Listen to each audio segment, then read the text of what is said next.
জমে উঠেছে ৪৮ দলের বিশ্বকাপ ফুটবল। প্রতিটি শহরেই প্রতিদিন থাকছে নতুন নতুন চমক। এবার নিউ ইয়র্কের লোগো দিয়ে বিশ্বকাপের ট্রফি তৈরিতে নেমে পড়ে একদল শিশু। তাদের এই নান্দনিক সৃষ্টিকে উৎসাহ যোগাতে হাজির ব্রাজিলের ২০০২ সালের বিশ্বকাপ জয়ী অধিনায়ক কাফু।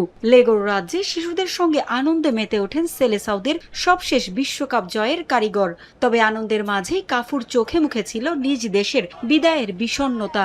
এবার ২৩তম আসরে হেক্সা জয়ের মিশন নিয়ে এসেছিল ব্রাজিল। তবে নরওয়ের কাছে হেরে একরাশ সমালোচনার সঙ্গী করে বিদায় নিয়েছে আনচেলত্তির দল।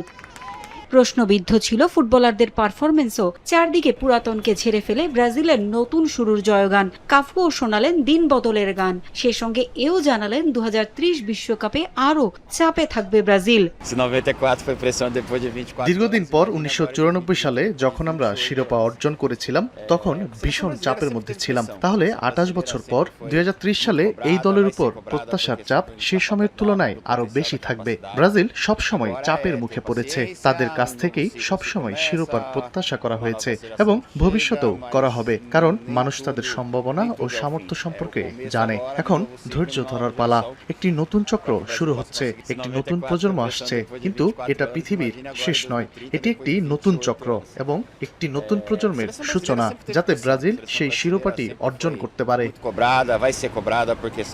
অনেকে কোচ কার্লো অ্যানচেলত্তির সমালোচনা করলেও তাকে নিয়ে খুশি কাফু। জানালেন এখন তিনি দল গোছানোর জন্য হাতে পর্যাপ্ত সময় পাবেন। সে সঙ্গে সিবিএফ কেও একাডেমিতে নতুন ফুটবলার তৈরিতে মনোযোগ দেওয়ার পরামর্শ দিয়েছেন কাফু।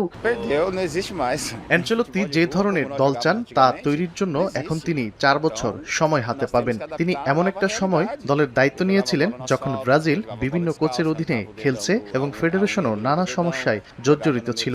তিনি একটি চলন্ত ট্রেনে চড়েছিলেন। তিনি মাঝপথে সবকিছু ঠিক করার চেষ্টা করেছিলেন এবং জাহাজটিকে সঠিক পথে আনার চেষ্টা করেছিলেন, কিন্তু দুর্ভাগ্যবশত তিনি পারেননি। এখন তিনি একটি ঘাটে ভেড়া জাহাজের দায়িত্ব নেবেন এবং সঠিক পথে পরিচালনা করার মতো পরিস্থিতি তার হাতে থাকবে।